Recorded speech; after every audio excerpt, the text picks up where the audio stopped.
देखो आज हम लोग सेक्टर ऑफ इकोनॉमी पढ़ेंगे, ठीक है। आपकी क्लास का ये सेकंड चैप्टर है सेक्टर ऑफ इकोनॉमी। कल हम लोगों ने पढ़ा था डेवलपमेंट, जिसमें हम डेवलपमेंट क्राइटेरिया या फिर डेवलपमेंट के बारे में जानेंगे। सबसे पहला बात है कि ये इकोनॉमी जो हम लिखे हैं, ये इकोनॉमी होता क्या है। देखिए, एक इकोनॉमी से मतलब किसी भी इकोनॉमिक्स के बुक या फिर इकोनॉमिक्स नहीं होता। इकोनॉमी का मतलब एक कंट्री से होता है, टेरिटरी से होता है। कहता है एक ऐसा ज्योग्राफिकल टेरिटरी जिसके अंदर में जो भी फाइनेंशियल एक्टिविटी होती है उसी को हम इकोनॉमी कहते हैं, ठीक है। इंडिया एक इकोनॉमी है, पाकिस्तान अपने आप में इकोनॉमी है, बिहार अपने आप में एक इकोनॉमी है। कहा जाता है कोई भी देश अपने आप में इकोनॉमी होता है। इकोनॉमी का मतलब होता है देश, इकोनॉमी का मतलब होता है ज्योग्राफिकल बाउंड्री, इकोनॉमी का मतलब पैसा रुपया, इकोनॉमिक्स अर्थशास्त्र कुछ नहीं होता। अजीब लग रहा था सर, इकोनॉमी का मतलब देश कैसे हो जाएगा। एक इकोनॉमिक्स की हम बात करते हैं। इकोनॉमिक्स एक बुक्स है, ठीक है, जिसका नाम है अर्थशास्त्र, जिसमें हम पैसे के लेन देन के बारे में पढ़ते हैं, ठीक। इकोनॉमी एक बुक नहीं है, इकोनॉमी एक देश है, एक ज्योग्राफिकल बाउंड्री का एक सीमित एरिया है जिस एरिया में लेन देन होता है, उस एरिया का नाम है इकोनॉमी, ठीक है। जैसे इंडिया का एक इकोनॉमी है, इंडिया अपने आप में एक इकोनॉमी है। यदि फाइनेंशियल लैंग्वेज में समझे तो इंडिया एक इकोनॉमी। इसमें कितने सारे सेक्टर्स हैं। तो एक इकोनॉमी में होता क्या है, एक इकोनॉमी में प्रोडक्शन होता है, हमेशा प्रोडक्शन होते रहता है। किसी भी इकोनॉमी में प्रोडक्शन होता है, किस चीज का, पैसे का, मनी का, हर चीजों का फैक्टर प्रोडक्शन होगा। प्रोडक्शन कब होगा, तो किसी भी इकोनॉमी में प्रोडक्शन होने के लिए कुछ फैक्टर्स का होना जरूरी होता है, तभी इकोनॉमी प्रोडक्शन हो सकता है। फैक्टर्स देखो कौन कौन से होते हैं इकोनॉमी में। पहला फैक्टर ऑफ इकोनॉमी जो है, जैसे फैक्टर ऑफ इकोनॉमी, तो पहला फैक्टर है किसी भी इकोनॉमी में फैक्टर ऑफ प्रोडक्शन लेते हैं। सॉरी, एक इकोनॉमी में प्रोडक्शन होगा तो उसकी फैक्टर क्या क्या होगी। तो इकोनॉमी में होता क्या है, प्रोडक्शन होता है, और क्या होगा, चाहे वो एग्रीकल्चर का प्रोडक्शन हो, या तुम्हारे कपड़े का प्रोडक्शन हो, या मेरा तुम्हारा प्रोडक्शन हो, या फिर सर्विस का प्रोडक्शन हो। होता तो प्रोडक्शन ही है, इसमें कुछ नहीं होता। तो प्रोडक्शन होने के लिए क्या क्या चाहिए। तो पहला नंबर पे कहीं भी यदि प्रोडक्शन होगा तो हमें लैंड चाहिए। लैंड नहीं रहेगा तो प्रोडक्शन कैसे करेंगे हम, हमें लैंड चाहिए। दूसरा नंबर पे प्रोडक्शन होने के लिए क्या चाहिए हमको, लेबर चाहिए। यदि लेबर नहीं होगा तो भी हम प्रोडक्शन नहीं कर सकते हैं, ठीक है। तीसरा नंबर में क्या चाहिए, तो कैपिटल चाहिए हमें। पैसा नहीं रहेगा तो प्रोडक्शन कर पाएंगे हम। तो लैंड चाहिए, लेबर चाहिए, कैपिटल चाहिए। और चौथा में पता कौन चाहिए, एंटरप्रेन्योर चाहिए। एंटरप्रेन्योर कौन होता है, जो ये सब काम करता है। पता है ये सारा चीज एक इंसान का नहीं है, ये अलग अलग इंसान का है। हो सकता है लैंड किसी और का होगा, लेबर तो कोई और ही होगा, कैपिटल भी उसका पैसा अपना नहीं रहेगा, किसी और का रहेगा। और इसको चलाने वाला जो इंसान होगा वो एंटरप्रेन्योर होता है, कंपनी को चलाने वाला इंसान। मैंने एग्जाम्पल दिया था आपको, मान लो मुझे एक कंपनी चलानी है। कौन सी कंपनी चलानी है, कपड़ा का कंपनी चलाना है। मैं मान लेता हूँ मैं एक बिजनेसमैन हूँ, मैं एक एंटरप्रेन्योर हूँ, और मुझे कपड़ा की फैक्ट्री खोलनी है पटना में। मेरे पास ना पैसा है, न लेबर है, न लैंड है, कुछ भी नहीं है, मैं गरीब भिखारी, ठीक है। मैं पढ़ा लिखा इंसान हूँ, लेकिन मैं बिजनेस चला सकता हूँ। मैं सबसे पहले जाऊंगा लैंड वालों के पास, भाई मुझे तुम्हारा लैंड रेंट पे चाहिए। तो लैंड भी हम जब भी लेते हैं रेंट पे लेते हैं, तुम्हारा लैंड हमको रेंट पे चाहिए। रेंट लगेगा, तुम्हारा 2 लाख रुपया एडवांस दो और 10,000 रुपया 60,000 रुपये महीना से रेंट देना, डन कर दिए। अब हम इसको पैसा देंगे कहाँ से, मेरे पास पैसा है, तो हम बैंक के पास आते हैं, हम सब प्रोजेक्ट दिखाते हैं, देखिए हम ये बिजनेस खोलने वाले हैं, इसमें इतना साल में इतना फायदा होगा, अब इसमें पैसा लगेगा तो पैसा सूद से लौटा देंगे, ठीक। बैंक हम पे भरोसा करता है, ये बंदा हमारा पैसा सूद से लौटा देगा, और बैंक की इसी वजह से बैंक हमें पैसा दे देता है। हम बैंक से पैसा ले लेते हैं। बैंक को पैसा की क्या चाहिए, पैसा तो चाहिए ही उसको, बैंक को पैसे पर चाहिए इंटरेस्ट। बैंक को पैसे चाहिए इंटरेस्ट, ताकि बैंक को फायदा हो, तो बैंक को इंटरेस्ट देते हैं। हम बैंक से पैसा लिए, लैंड वाला को दे दिए, उसका मालिक हम हो गए। बैंक को पैसा कौन देगा, मैं रिटर्न करूंगा। लैंडर को पैसा कौन देगा, मैं दूंगा, जहां से मैं बैंक से लेकर दे रहा हूँ। लेबर को मैंने बुलाया, इसे मैंने कॉम्पेंसेशन दिया। सैलरी नहीं होता लेबर का, लेबर का जब भी होता है कॉम्पेंसेशन होता है। कॉम्पेंसेशन क्या होता है, कोई भी इंसान जो तुम्हारे यहाँ काम करता है उसे सैलरी के अलावा बहुत सारी चीजें मिलनी होती है। जैसे कि उसे अच्छा एनवायरमेंट चाहिए, रहने के लिए घर चाहिए, तभी तो मान लो बहुत सारे लेबर लाया, तो रहने के लिए घर दूंगा, खाने के लिए कपड़ा दूंगा, उसमें दौड़ा रहा हूँ मार्केट में, उसे बाइक दूंगा, बाइक के लिए पेट्रोल दूंगा, ये सब कंपनसेशन में आता है। यानी जो जो चीजें जरूरत है वो सब कुछ हम देंगे लेबर को। सैलरी तो देंगे, जरूरत की चीजें तो हम ही देंगे ना, तो हमारे लिए तो सब कुछ खर्चा ही हो गया, तो ये कंपनसेशन देंगे लेबर को। हम लैंड वाले को रेंट देंगे, लेबर को कंपनसेशन देंगे, कैपिटल वाले को इंटरेस्ट देंगे, फिर प्रोडक्शन होगा उसको फिर हम सेल आउट करेंगे, फिर जो प्रॉफिट होगा उसको देने के बाद जो बचेगा वो हमारा प्रॉफिट होगा। एंटरप्रेन्योर को कुछ नहीं चाहिए, उसे चाहिए सिर्फ प्रॉफिट चाहिए। अब देखो एक इंसान के पास कुछ नहीं है, बस वो फैक्ट्री का मालिक बन गया, क्यों भाई? क्योंकि उसके पास एजुकेशन है, इसीलिए एजुकेशन जरूरत है सर। तुम समझते हो पैसे वाला इंसान बिजनेसमैन बनता है तो तुम एक बेवकूफ हो। फैक्टर ऑफ प्रोडक्शन कभी कहता ही नहीं है कि पैसे वाला बिजनेसमैन बनता है। फैक्टर ऑफ प्रोडक्शन कहता है कि ब्रेन वाला इंसान ही बिजनेसमैन बनता है। और सर ऐसा नहीं होता, पैसे वाले को बड़ा बिजनेस होता है। तो पता है क्या होता है? पैसे वाला इंसान एक ब्रेन वाले इंसान को हायर करता है, ठीक है, उसे कहता है तुम मेरे मैनेजर हो आज से, और उस मैनेजर को पूरा पैसा देता है। तो मतलब समझो एंटरप्रेन्योर कौन है वहां पे? वो मैनेजर है। पैसा किसका है? उस पैसे वाले इंसान का, वो कैपिटल दे रहा है, उसको इंटरेस्ट से मतलब हो रहा है, इतना पैसा वाला इतना रुपया चाहिए। मैक्सिमम प्रॉफिट जो है वो मैनेजर ही कमाता है। जो बिजनेस संभालेगा प्रॉफिट वही कमाएगा। मालिक मैनेजर को बता देगा, हटा देगा ना, मैनेजर अपनी कंपनी खोल लेगी, दूसरी फाइनेंसर से पैसा लेगा, दूसरा फाइनेंसर से पैसा लेगा, अपना कंपनी खोल लेगा, ठीक है। बुद्धि जिसके पास होता है कंपनी उसी की होती है, कंपनी पैसे वाले की नहीं होती। बैंक के पास तो बहुत पैसा है, तो बैंक खुद ही कंपनी को नहीं खोल देता, क्योंकि वो रिस्क नहीं लेना चाहता ना, उसको पैसे डूब जाएंगे, वो किसी दूसरे पे रिस्क दे देना चाहता है। पैसा कंपनी उसी का जिसके पास बुद्धि है, पैसा है उसकी कंपनी नहीं होती, बुद्धि वाले की कंपनी होती है।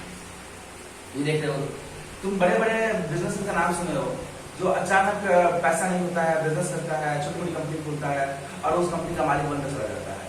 किस वजह से बना चला जाता है? अपने बुद्धि की वजह से।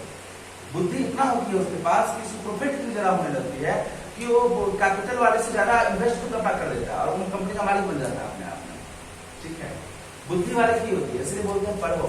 पढ़ोगे तो इसका फायदा क्या होगा पता है? भले तुम्हारे पास पैसा हो ना हो, लेबर हो ना हो, लैंड हो ना हो, लेकिन तुम कंपनी का मालिक हो, ठीक है। और नहीं पढ़ोगे तो तुम हमेशा लेबर रहोगे।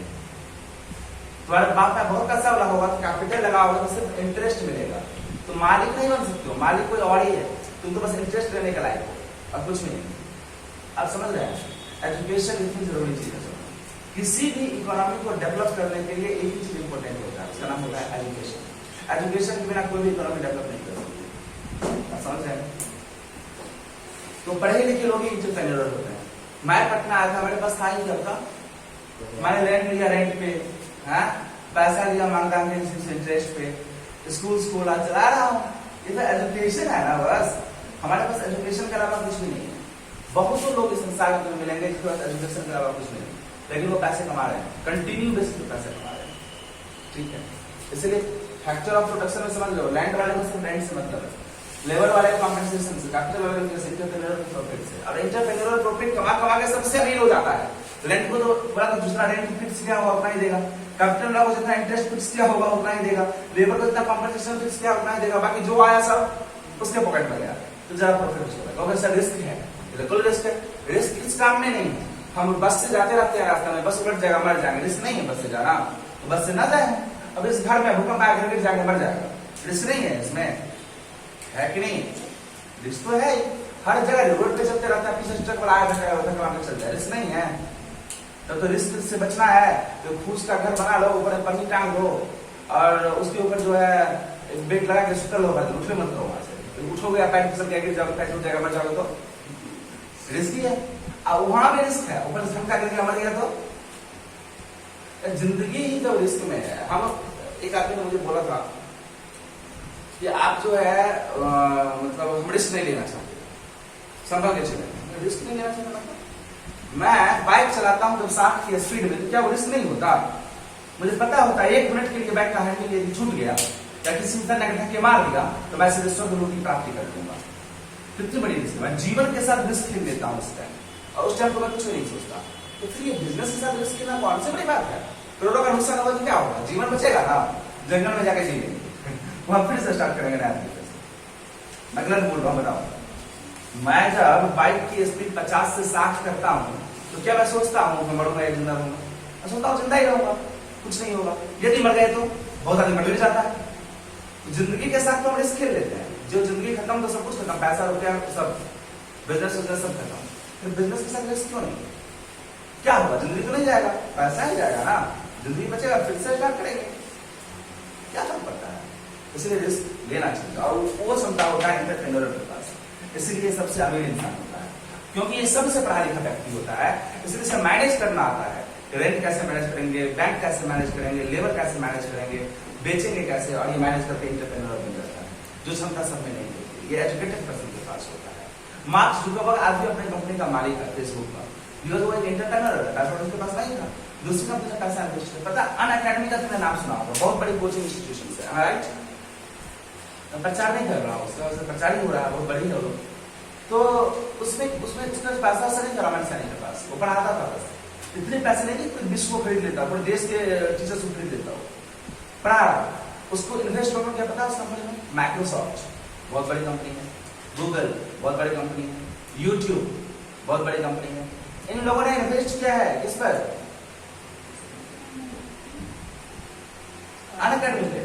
और आज अनअकैडमी इतनी बड़ी इंस्टीट्यूशन है इंडिया की कि उसके सामने कोई टिक ही नहीं पाता, एक बाजी का टिक पा रहा है, बड़े बड़े इंस्टीट्यूशन को खरीद लेता है वो, जो टीचर्स अच्छे होते हैं 10 करोड़ का देंगे अमेरिका में, ऐसे 10 करोड़, आज 10 करोड़ स्टूडेंट बात नहीं करता, 100 करोड़ देंगे तुमको आज से मेरे पास। सो खान सर जो नाम सुना हो तुम, उनको मिला था 83 करोड़, मेरे पास है, सोचो 83 करोड़ यहाँ होता है। तो एंटरप्रेन्योर होना जरूरी है, ब्रेन होना जरूरी है, ब्रेन ना हुआ तो कोई वैल्यू नहीं। अब समझ रहे बात? तो ये फैक्टर ऑफ प्रोडक्शन है, लैंड लेबर कैपिटल, यानी आपको रेंट देना पड़ेगा किसी को, आपको कंपनसेशन देना पड़ेगा, आपको इंटरेस्ट देना पड़ेगा, आपको प्रॉफिट लेना पड़ेगा, उसके बाद ही चलेगा। इसमें ये जो होती है इसको हम जीडीपी कहते हैं, इसकी टोटल कॉस्ट को जोड़ के हम कहते हैं GDP, gross domestic product, gross domestic product, यानी ये जो निकलता है ये ग्रॉस डोमेस्टिक प्रोडक्ट होता है, ये जीडीपी। जीडीपी का तो होता ही है rent plus compensation plus interest plus profit, ये जीडीपी होता है। यानी कि एक डोमेस्टिक, एक देश के अंदर जो प्रोडक्शन होता है उसे हम जीडीपी के नाम से जानते हैं। और इसमें हम टैक्स भी जोड़ देते हैं, तो इसमें क्या जोड़ देते हैं आप? टैक्स जोड़ देते हैं, तो नेट प्रॉफिट हो जाता है। क्या हो जाता है? Net profit. किसी भी प्रोडक्ट पे 2 टाइप का टैक्स लगता है, पता है? 2 टाइप का टैक्स कौन कौन से हैं? एक होता है डायरेक्ट टैक्स और एक होता है इनडायरेक्ट टैक्स। एक हम डायरेक्ट टैक्स लगाते हैं और एक इनडायरेक्ट टैक्स लगाते हैं। मैंने बताया था डायरेक्ट टैक्स का मतलब होता है जो हम इनकम टैक्स भरते हैं, कस्टम टैक्स भरते हैं, और इनडायरेक्ट टैक्स होता है जो आप सामान खरीदते हैं उस पर भी टैक्स लगा होता है, जीएसटी जिसे कहते हैं, गुड्स एंड सर्विस टैक्स, वो आप हर पल देते रहते हैं। मैंने बताया था आपको एक बार कि मैं एक बार माझी पार्क में था, वहां पर तो एक बुढ़वा जो है, एक बच्चा था, मतलब मेरे एज का, तो मैं बच्चा है ना, तो उसको बोल रहा था कि एक बार बताओ यदि टैक्स पे टैक्स ना दे तो क्या कर देश में विकास हो जाएगा? तुम बोलते रहते हो हम गरीब हैं, राशन चाहिए, ये चाहिए, वो चाहिए, टैक्स पे टैक्स नहीं देगा, कहाँ जाओगे तुम लोग? कितना टैक्स पे है इधर से? 5 लाख से 6 लाख टैक्स पे है। तो मैं सुन रहा था, मुझे हंसी आ रही थी क्यों, बुढ़वा कितना बेवकूफ था, वो ये सोच रहा था कि देश टैक्स पेयर से चल रहा है, मगर उसे ये नहीं पता कि देश 2 तरह के टैक्स से चलता है, डायरेक्ट टैक्स और इनडायरेक्ट टैक्स। इस देश में कुत्ता भी जो है, जो तुम्हारे घर में पाला हुआ है, उसके लिए जो खाना आता है उस पर भी तुम टैक्स देते हो, यानी कुत्ता भी टैक्स दे रहा है, am I right? हमारी सुहाना चॉकलेट पे टैक्स देती है, उसी से देश चल रहा है। चॉकलेट को टैक्स नहीं देगी तो देश कहाँ जाएगा? नीचे चला जाएगा। ठीक है, हर बंदा टैक्स दे रहा है, डायरेक्ट टैक्स तो दे ही रहा है, और जो लोग डायरेक्ट टैक्स नहीं दे रहे हैं वो भी टैक्स दे रहे हैं इनडायरेक्ट टैक्स के रूप में। हमने मकान खरीदा, टैक्स दिया था, ये शर्ट खरीदा था तो टैक्स दिया था, इसलिए दूसरा शर्ट नहीं खरीद रहा तो फिर से टैक्स देना पड़ेगा। हाँ, हर बंदा टैक्स दे रहा है, तो देश टैक्स से चलती है। ठीक है, खैर हमें ये नहीं पढ़ना कि प्रोडक्शन का फैक्टर्स क्या है, जीडीपी तो मैंने पढ़ना था, इसमें जीडीपी समझाया आपको। इसके अलावा हम देखते हैं कि सेक्टर कौन कौन सी है, हमारी जो इकोनॉमी है उस इकोनॉमी में कौन कौन सी जगह पर प्रोडक्शन होता है और कौन कौन सी जगह पर प्रोडक्शन का बेसिस देखेंगे हम लोग स्पेशली।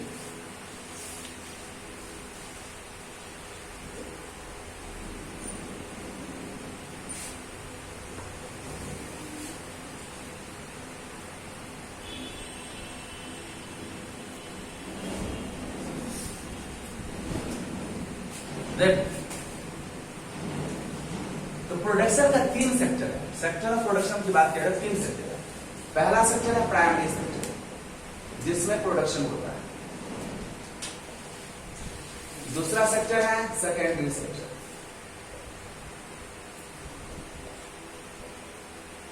और तीसरा सेक्टर है टर्शियरी सेक्टर।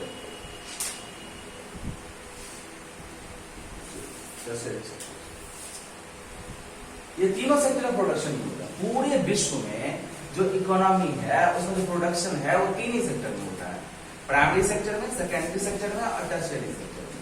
ये सेक्टर्स का नाम है। प्राइमरी सेक्टर में किस तरह की एक्टिविटी होती है, तो जो भी एग्रीकल्चरल सेक्टर भी इसको कहते हैं,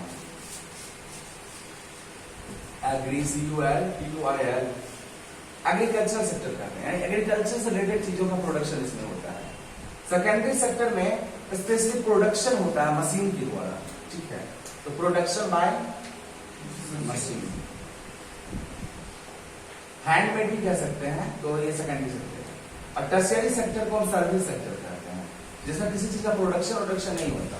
तो कोई पूछेगा what is the primary sector, तो क्या बोलेंगे, the sector of economy in which the production is related to the agricultural product that is said to the primary sector.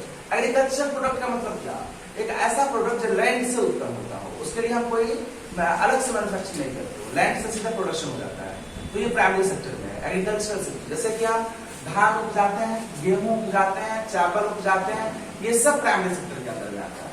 रुई उपजाते हैं, प्राइमरी सेक्टर में। सीधे जो खेत से उपजेगा, जो भी धरती से लैंड से उपजेगा, वो सीधे प्राइमरी सेक्टर में आ जाएगा, वो एग्रीकल्चर एक्टिविटी में आ जाएगा। जैसे आम हो, लीची उची जो भी है ना, सब एग्रीकल्चरल सेक्टर है।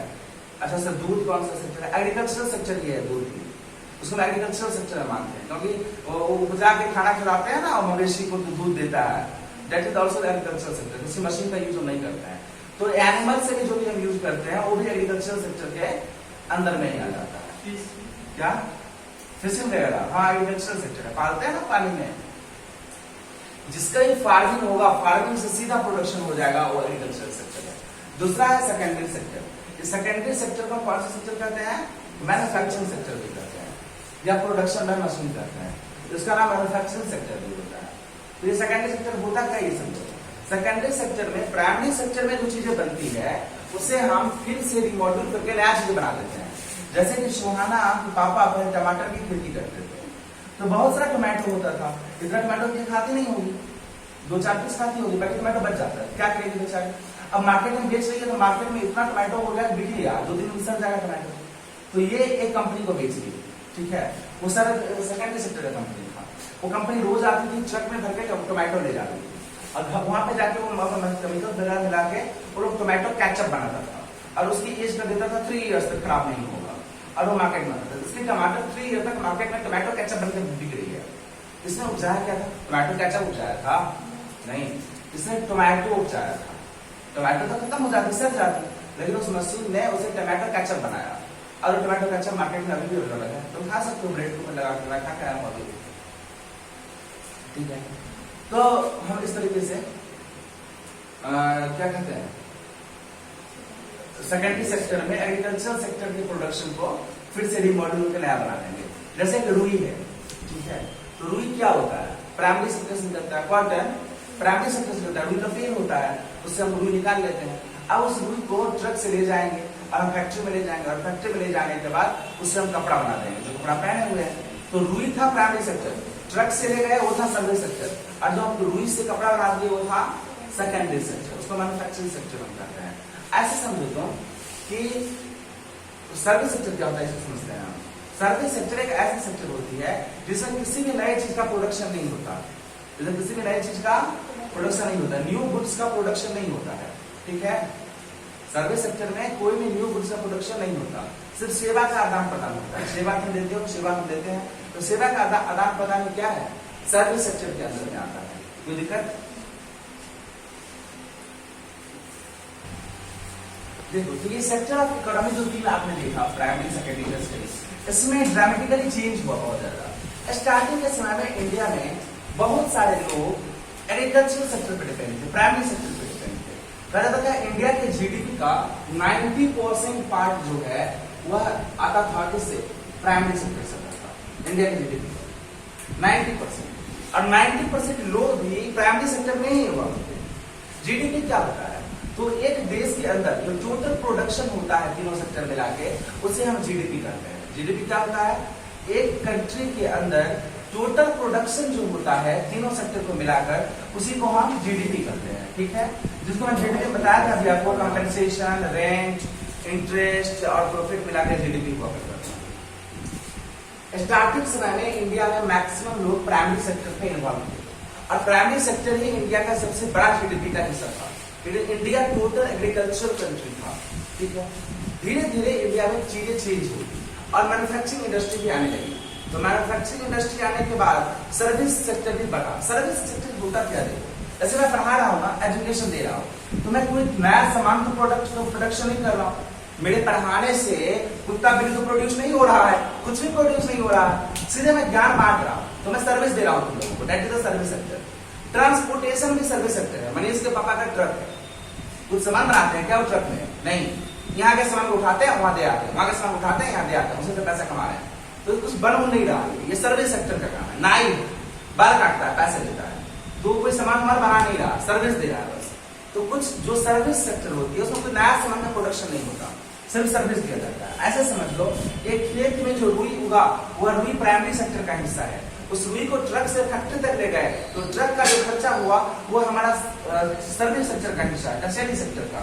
और वहां पर उस रुई से जो कपड़ा बना दिया गया वो हमारा सेकेंडरी सेक्टर का हिस्सा है। इस तरह से तीनों सेक्टर इन्वॉल्व होता है किसी भी देश की जीडीपी को बढ़ाने के लिए। तो दूसरी बात है कि भारत में कितने लोग किस पे डिपेंडेंट हैं। तो स्टार्टिंग में लोग प्राइमरी सेक्टर पे ज्यादा डिपेंडेंट थे, लेकिन धीरे धीरे चीजें चेंज हुई। आज इंडिया में मैक्सिमम लोग सर्विस सेक्टर पे डिपेंडेंट है। वैसे फिर भी कहा जाए तो भारत में अभी भी 50% जो पीपल हैं वो एग्रीकल्चर सेक्टर पे डिपेंडेंट है। 50% पीपल एग्रीकल्चर सेक्टर पे डिपेंडेंट है। ठीक है, 50% लोग, और 30% लोग जो 40% कर सकते हैं, ये 30% चलिए, 30% लोग जो है वो सर्विस सेक्टर पे डिपेंडेंट है, सर्विस सेक्टर पे। और 20% लोग जो है वो मैन्युफैक्चरिंग सेक्टर पे डिपेंडेंट है, मैन्युफैक्चरिंग सेक्टर पे। ये 50% जो एग्रीकल्चर सेक्टर पे डिपेंडेंट है। ये एग्रीकल्चर सेक्टर का जीडीपी में रोल क्या है? तो जीडीपी में इसकी रोल सिर्फ और सिर्फ 30% है। कितने परसेंट है? 30% जीडीपी में रोल है इसका। इसकी रोल जो है जीडीपी में वो 60% है। 60% जीडीपी में रोल है इसका, और इसकी रोल जो है वो 10% जीडीपी में रोल है। आज भी देखो, भारत में सबसे ज्यादा पैसा कमाने वाला यदि कोई सेक्टर है तो वो है सर्विस सेक्टर, लेकिन लोग जो सबसे ज्यादा है वो है प्राइमरी सेक्टर में। बातें समझ रहे हो तुम? पैसा ज्यादा आ रहा है किस सेक्टर से? सर्विस सेक्टर से। और लोग किस सेक्टर ज्यादा है?